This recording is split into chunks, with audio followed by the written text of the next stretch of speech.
Welcome, everyone, to my channel. If you haven't been here before, pull the seat, sit down. We're going to talk about The Kill Order by James Dashner. Now, I know it says book 4. Book 4, right? Of The Maze Runner, but this is actually the origin of The Maze Runner, as in before The Maze Runner. So, yay!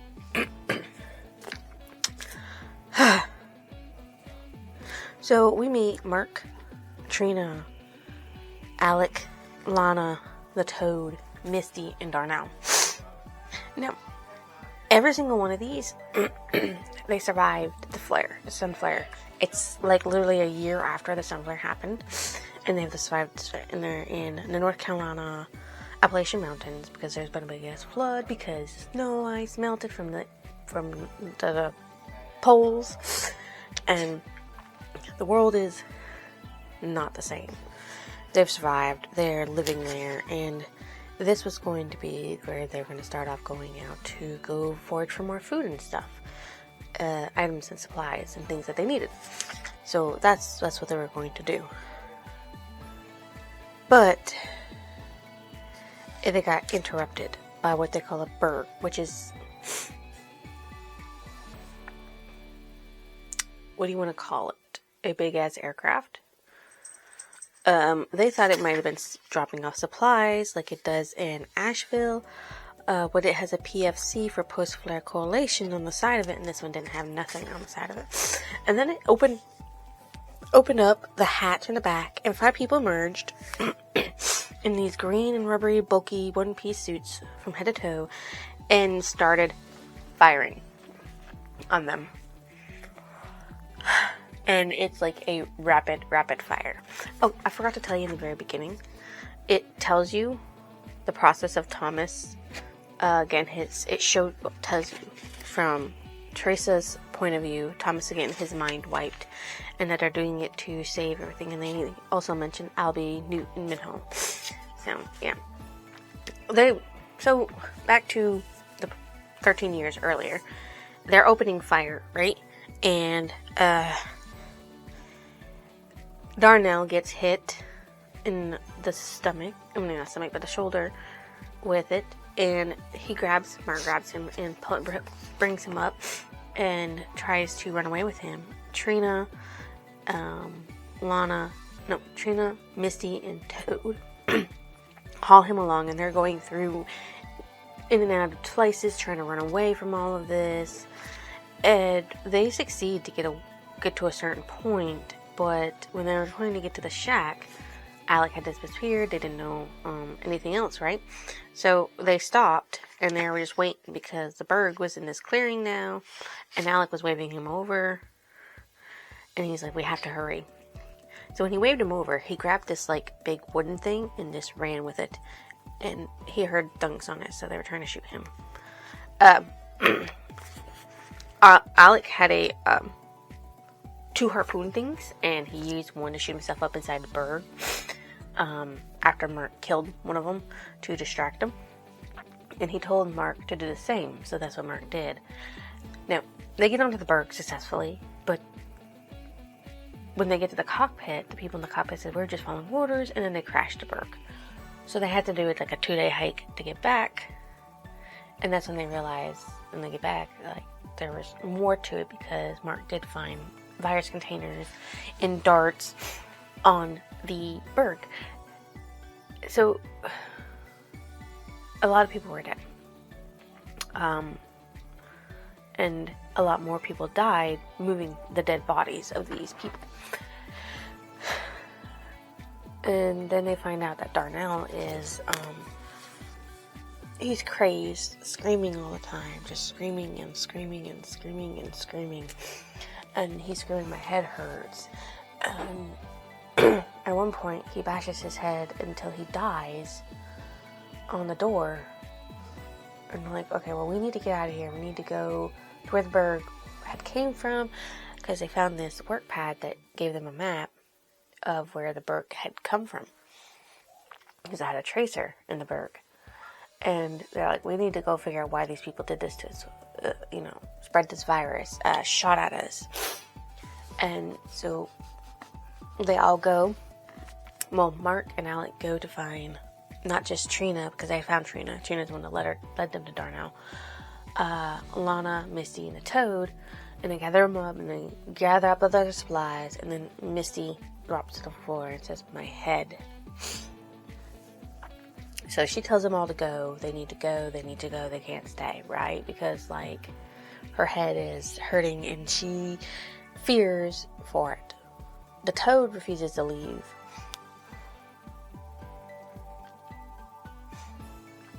And so the four of them, Trina, Alec, Mark, and Lana, they all leave.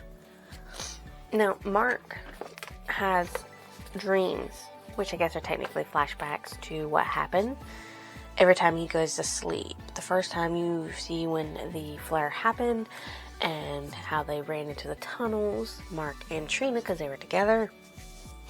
And then then there's another flashback to where they knew somebody was following them, and then they went to hide from him, and three guys who were in the area that they tried to hide from were going to attack them. The guy that was following them comes and defends them, and it's Alec. Alec says, "I'll lead you to the people I got, but with you two, we're maxed out. We can't bring no more with us, and we need to be getting to this tower for when the tsunami comes." And they're like, "What?" And he explains to them that it was a solar flare and a tsunami, and that they needed to go. In the new flashback, we meet Lana, Misty, the Toad, and Baxter. So there was another one, Baxter. But I don't know what happened to Baxter, because Baxter's obviously not in this. I'm assuming he died at some point before they made it to North Carolina. And Mark's last dream was of the tsunami, of filthy dirty water coming through a tunnel, and wiping a lot of people away after they were trying to brawl their way through. So, yeah. In the present, they made it to a village where they found more dead bodies and more people harpooned, and a little girl with a wound on her arm. She was left behind. The people in the village scattered and ran away, and they left her there. And her brother also fled, and her name is Dee Dee. So they decided to take her along with them. Where I'm at, they're like a day's walk away from where the berg had flown from, because it wasn't really that far from them. It was like 5 or 6 days away. And so we're almost there, and it's really a relatively quick read. It's not really a big book, but it's a relatively big, quick read with quick steps. So I'm interested.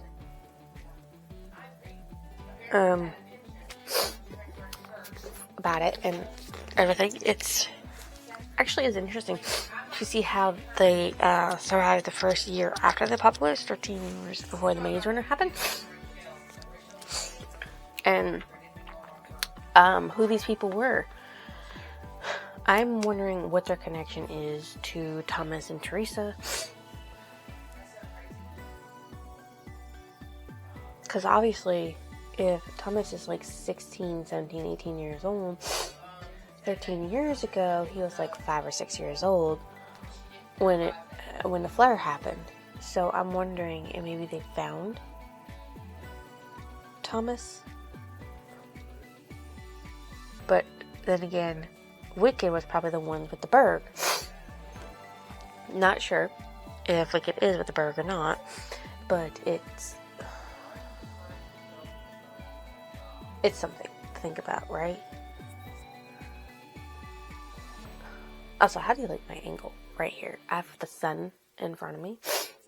Well, it's a shed reflecting the sunlight, so it makes me really bright.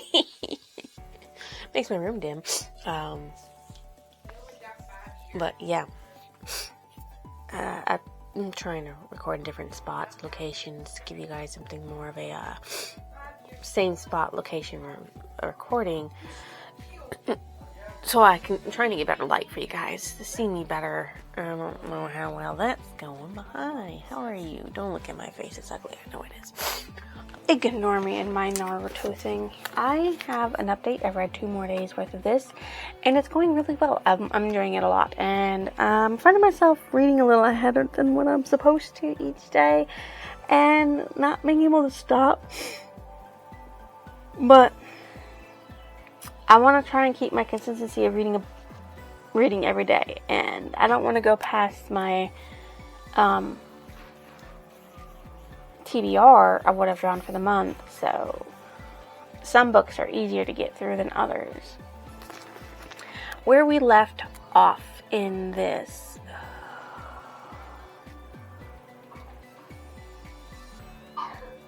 a lot of things have happened. And I do mean a lot of things have happened in like the 100 pages. Oh, this is a little fast paced. They're small books and they're fast paced. They're like super fast paced. So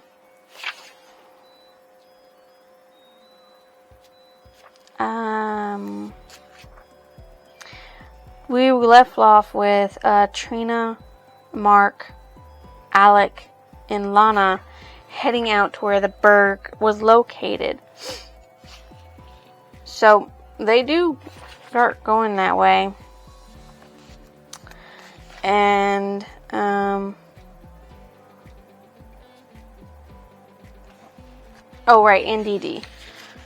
They have Dee Dee now, right? So they're in the forest listening to some stuff, and then they hear sounds, chanting and stuff, weird ass things, and then they come upon a bunch of people singing to a fire and chanting to the fire and everything, and they get spotted and captured by them. And then the people were going to sacrifice them and get Dee Dee back and sacrifice Dee Dee, who they think is evil because she didn't get sick like a lot of other people did up in the thing when all her people got taken over with. The Jedi comes along and he sits there and explains that it's been 2 months since their settlement was attacked, and they came along, and he thinks that they were the Sunflower and the Berg ship attacking his people were a way of showing that you have not repented enough for God to be happy with you, and you're striving off the path of what God wanted, and it's demons doing everything, and they think they're demons as well. So yeah, and then there's also people from the village trying to kill them. It's like, we don't understand what the demons want. We don't understand. We sing, we dance, etc. So the virus, the virus makes them even more crazy and doing a lot of weird shit. And then Jedi dies. So after that, the bunch of people that were trying to kill the other people came along, and they tried to escape. They had to struggle a lot, really a lot, and then they realized that there was a big-ass giant forest fire, and it was between them and the camp where they left Trina, Lana, and Dee Dee. Mark and Alec ran around to try to get back to them, and when they did get back, nobody was there. But they tracked it, and they found that it went towards the Berg, where the Berg was going. So that's where they went. And when they got there, they saw Berg landing, and they snuck inside as the Berg was landing, and they went down, and they met this weird dude inside of it. But before that, they heard that 2 women, the ones that were flying the Berg, talking.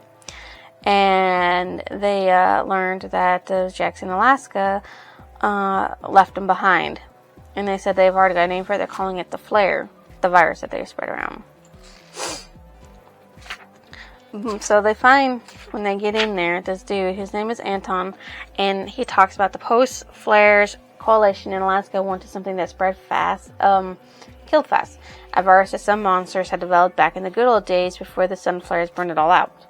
They say it shuts down the mind, instant comas, they said, rendering the bodies useless by causing massive hemorrhaging that was spread to those nearby. Transmission is by blood, but it's also airborne when the conditions are right. A good way to kill off the settlements that are forced to live in close quarters. The Post-Fires Coalition in Alaska said they were doing this to reduce... I'm like losing strings to my bookmark, and I'm a little upset about that. Too many people, and they were trying to save them. Okay, sorry. I thought there was something weird going on.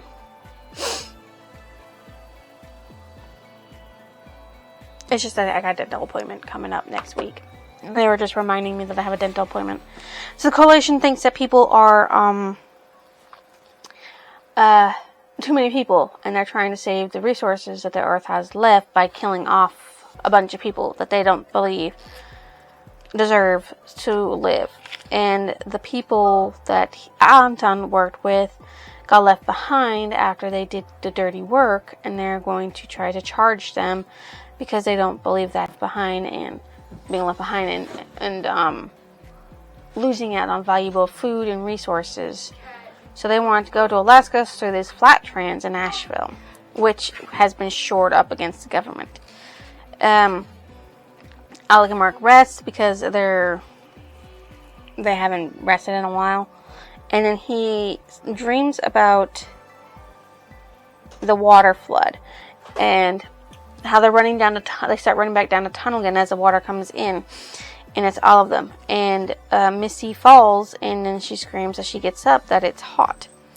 And Alec says right here, and by the time they get to the right there, they need to go up. They're all struggling to get through this.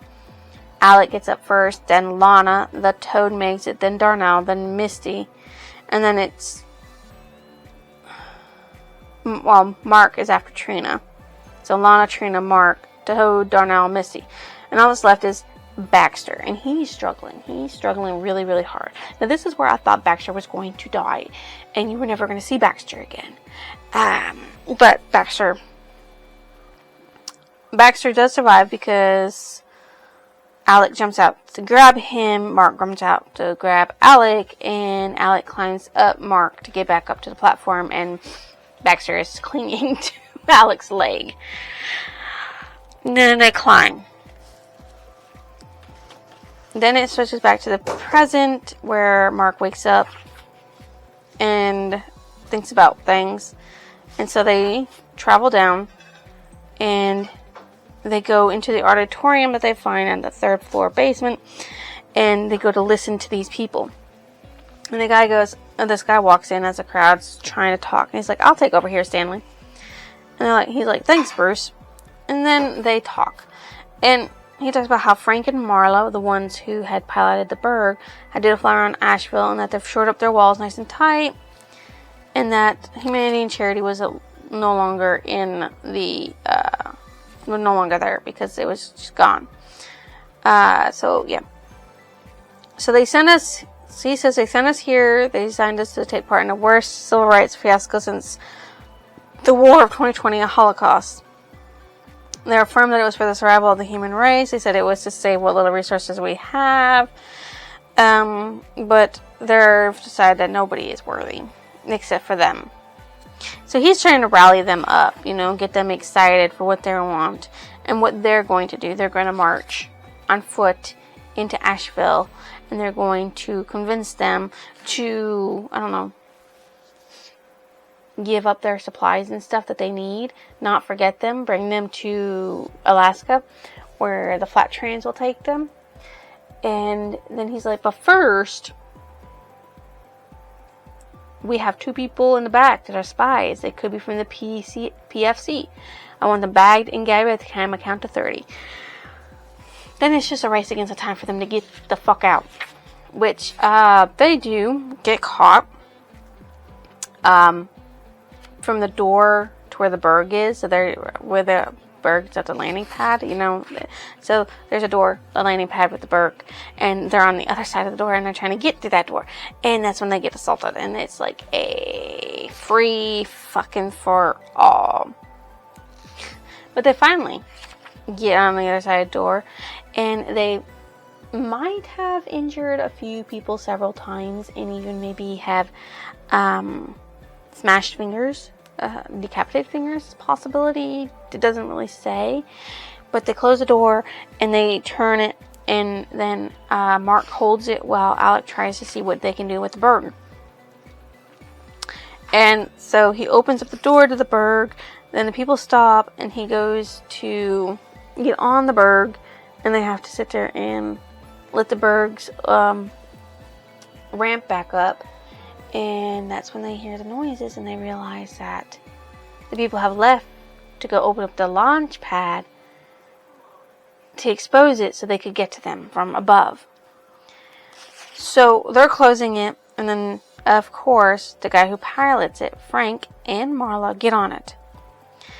And they pretty much knock Mark down. And then Marla tries to go and get put the landing pad back down. Mark goes a little wild and throws her out, and she smacks her head on the pilot's knee, and then she's on the ground, probably unconscious. And he's like, "You're going to die, but I'm going to torture you first." And so they have this massive fight where Mark's mainly losing, and then something snaps inside of him, and he literally sits there and pushes the guy half in and half out of the berg as the ramp is closing, and starts crushing him. And then the screams knock him out, and he, instead of going in, switching the thing to push the ramp down so he could push him out, he literally just pushes on the ramp and kicks the guy out after crushing ribs and stuff. The guy's probably dying. Yeah, that was vicious. And he's like, "I have the flare. I knew this." That's the only way they can explain why I did what I did. And he does tell Alec about it, and it's like, men do crazy shit. And I've seen that happen in the war. And outside of war. So the hatch opens, and they get going up, and a man with a hammer gets on top of the ship trying to break the glass. No.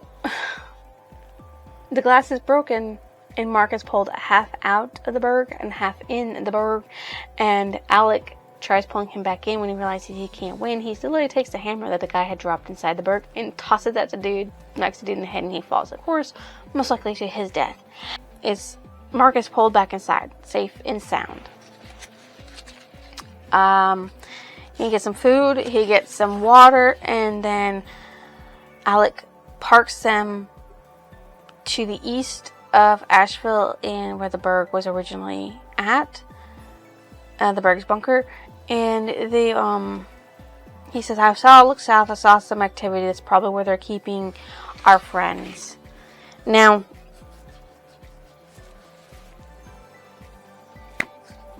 them being alive is like slim. It's a slim thing, them being alive. Trina, Lana, and Dee Dee. Them being alive, it's a slim possibility.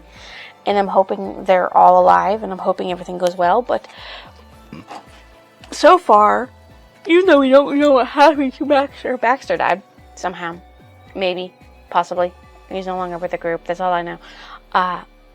Darnell is definitely dead. He killed him. He offed himself. Misty was put out of her misery by the Toad. The Toad was put out of his misery by Alec. So that's like 4 of their original 8 that were gone. So yeah, that's it's something.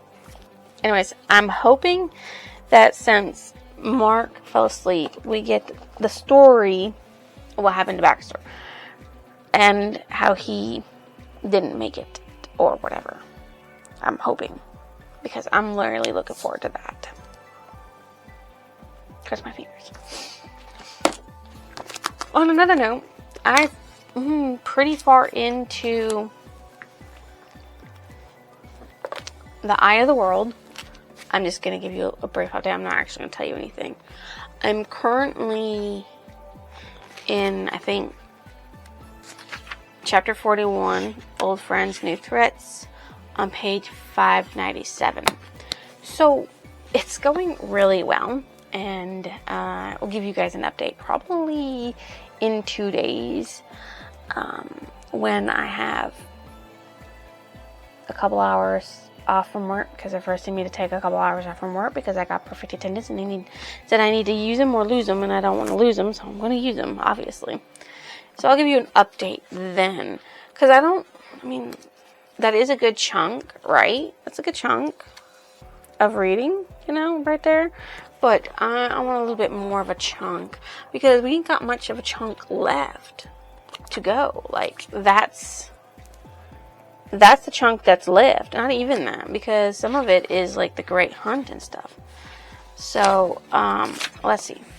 Yeah, that is all we have left. Out of the way.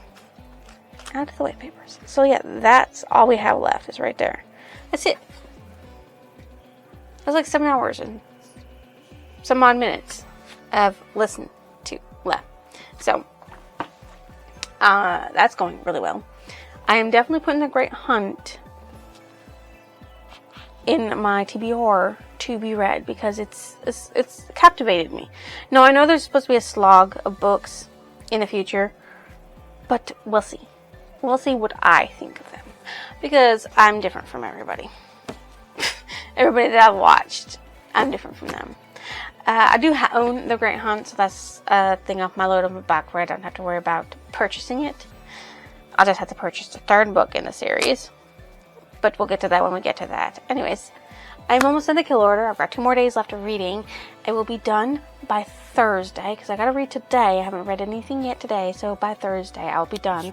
And that's actually tomorrow, so after I finish, I might give you the update on Friday, depending on how I feel. Thursday, we'll see.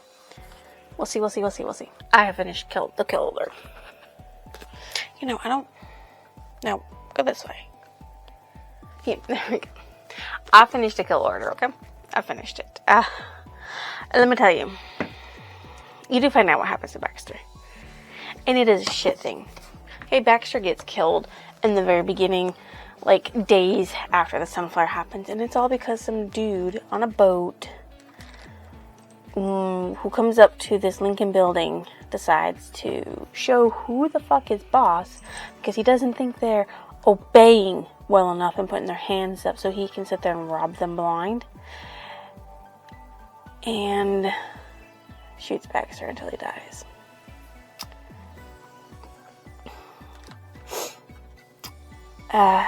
They actually end up ending his life instead of, being stranded, and they take the boat themselves, and they go upriver, and then they hunt for a place to live, settlements, which of course, obviously, they find. So, there's that, but that's how Baxter died.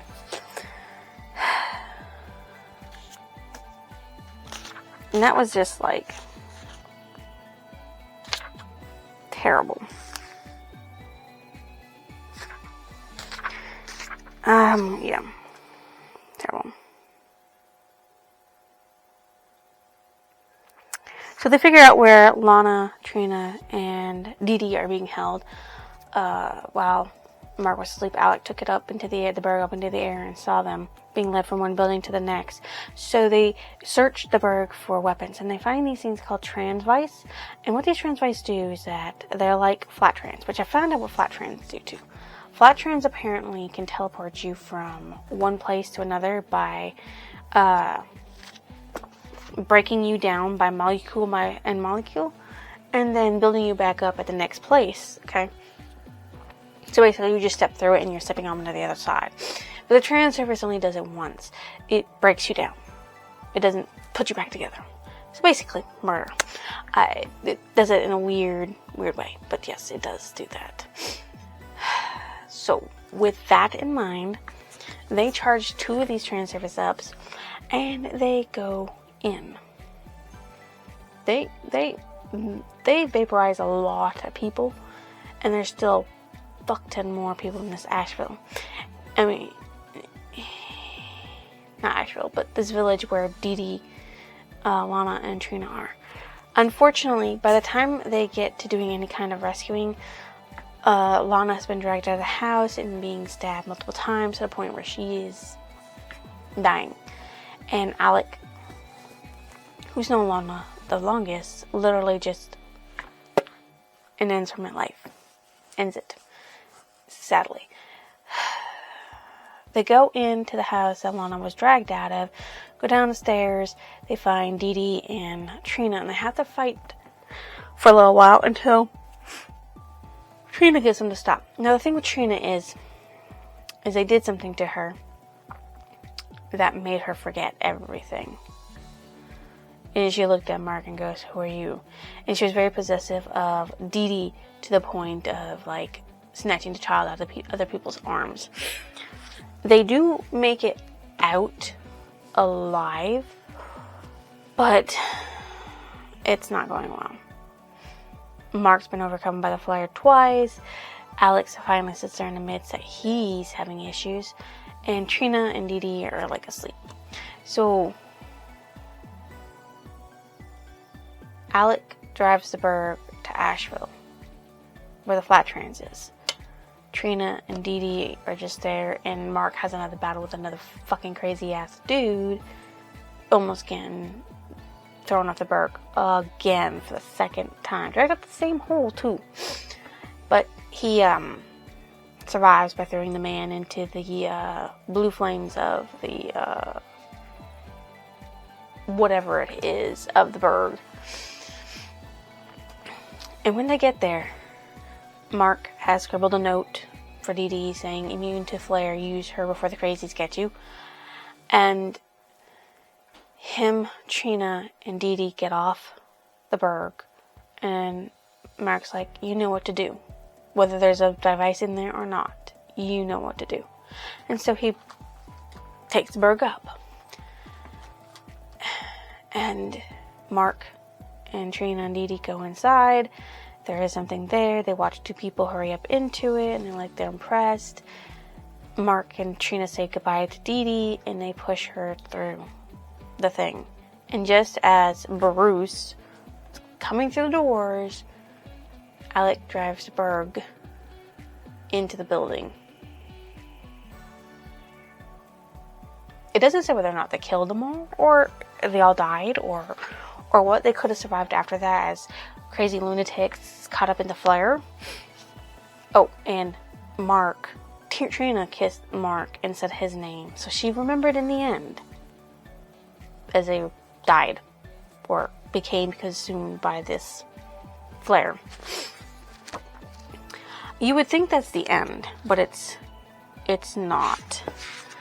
It has epilogue 2 years later, where this woman is holding on to her son, and she knows this knock is coming, and these people come in, and 2 guys and a girl, and they take her son away. Her son, who's immune to the flare. And they sit there and say, "You know who invented these things?" And he's talking about the buzzing light bulbs. He goes, "Maybe we should call this one Thomas." So that wasn't even his real name. And you would think that's the end, right? Because I thought it was. You have the acknowledgements, right? But if you flip the page once more, you have top secret swipe data recovered. Group A, subject Teresa. Teresa is Dee Dee. Dee Dee is Teresa. And she's being led to meet Thomas with Wicked. Now, we learn what Wicked stands for as well. And we meet someone who talks about the flare. Now, Mark while Trina and Dee Dee and Alec were sleeping before they blew into Asheville, had found some information on a laptop from a Randall Spilker from a Landana Lichler. And it was about the kill order, which is basically them sitting there saying from Chancellor John Michael. He wanted a way to save the world by removing as many people as they could while saving some people, because there's not enough resources in the world from the flare. And Katie McVoy suggests a virus that's still alive, that's potentially deadly, which all it's supposed to really do is just shut down the brain painlessly, and that's it.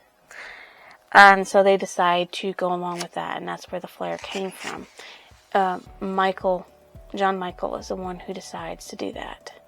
From the Post-Flare Coalition, and it was recommended by the Population Control Committee. Katie McVoy. Now, Michael is still the number one thing, and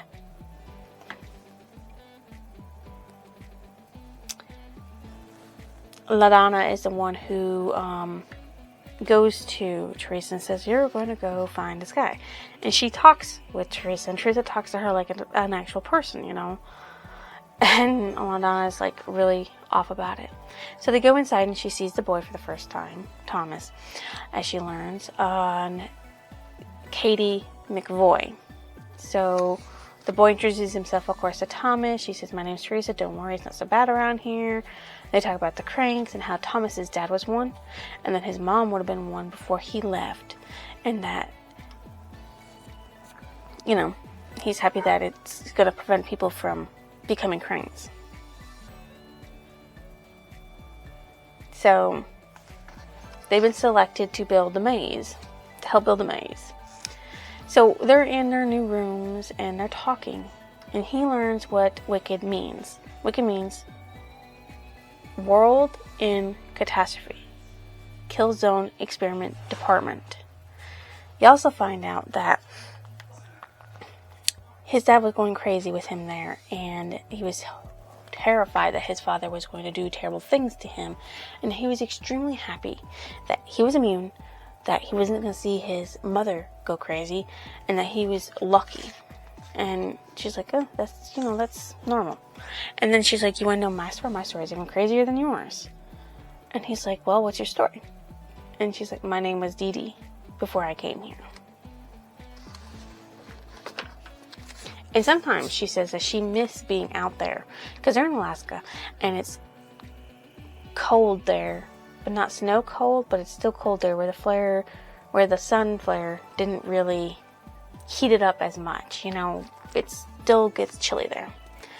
And she misses the desert heat of the burnt out husk of the place that she lived. And she missed the people, missed her mom, her dad, her brother, and she missed the others who cared and loved for her. You know, Lana, Trina, Alec, Mark. She missed them.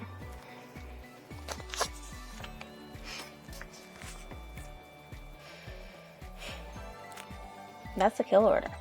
So this one really tells you where the virus came from, how it came about, like a year after the sun flare happened that destroyed like a lot of people and wiped out a lot of technology and everything. So, you know what, it's pretty interesting. And then the fever code is the building of the maze, which I'm really interested in reading. Now, I did not read the books, The Maze Runner, or Scorch Trials, or The Death Cures, but I have watched the movies. So I've already got a good idea background to it. If you don't want to be spoiled-ish by what this is, then I suggest watching the movies or reading the books, the first 3 books first, because this is technically, as it does say, book 4 in the Maze Runner series, because it's the origin of the Maze Runner. I would do that. I didn't.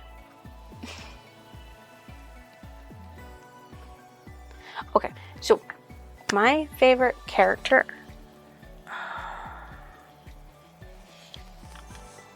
I don't know if I have a favorite character. I would say Alec, because he was a survivor, built through and through, and he kept himself together to the very, very end as much as he could, even though he was falling apart in the end. He kept himself together long enough to do what he knew needed to be done, which was get this girl to somebody who could potentially find a cure for this flare. My most disliked character. John Michael. Don't even actually meet him in his book. You just learn his name. He's my most disliked character because he is the reason why the kill order was put out first. Why everything that happened to Mark, to Alec, to Lana, Trina, Darnell, Misty, Toad. It was and Dee Dee. And Dee Dee's parents was because of the kill order. That's why he's my most disliked. What stood out as memorable?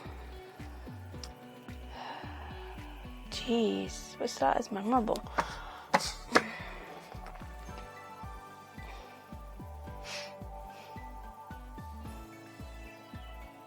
That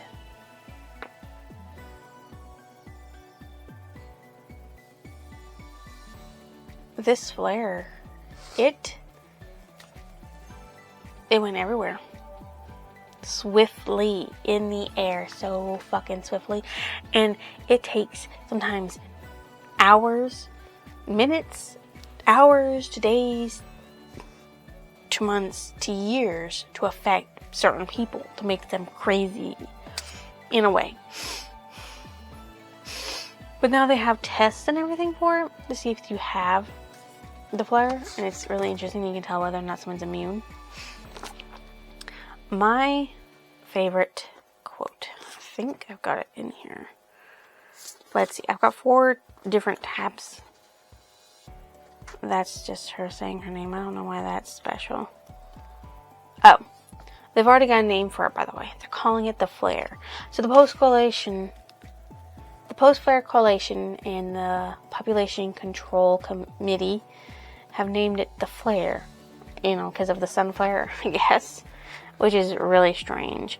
And, I guess my favorite passage would be, Mark was barely holding on to his mind, but he felt a sudden unbearable sadness. He'd never see the old bear again. And he doesn't, as far as I know, consciously see the bear ever again.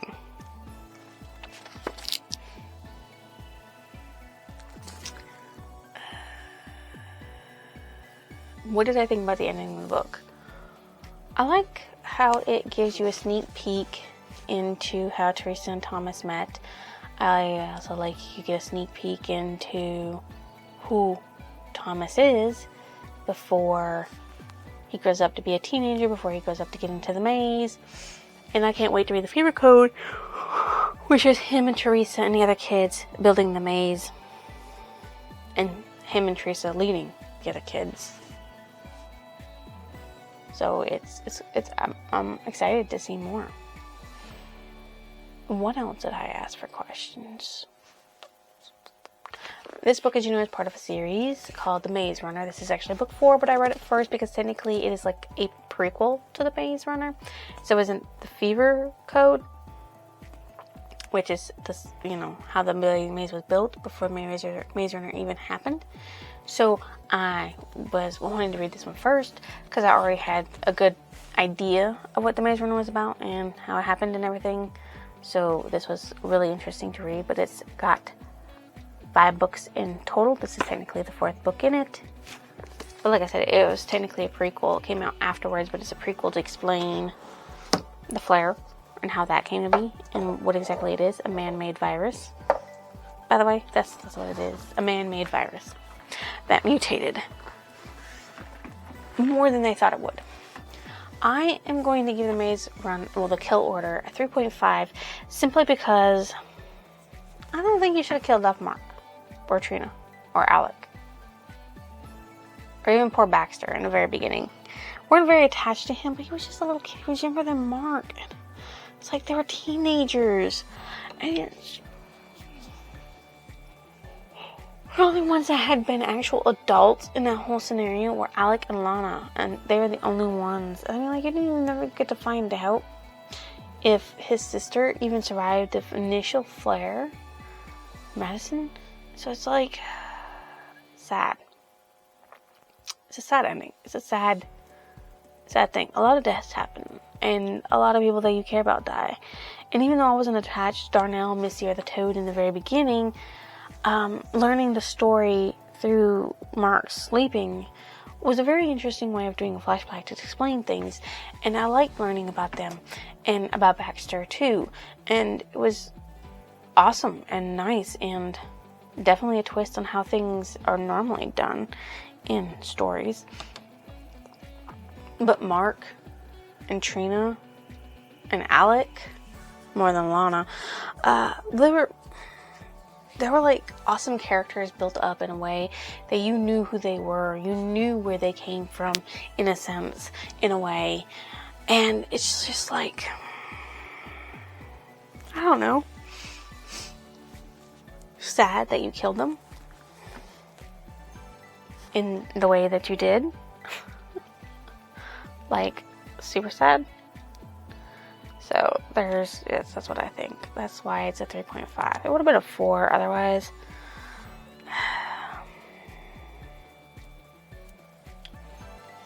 I'm hoping that it gets better, like the Fever Code, where you meet the other kids and all that stuff.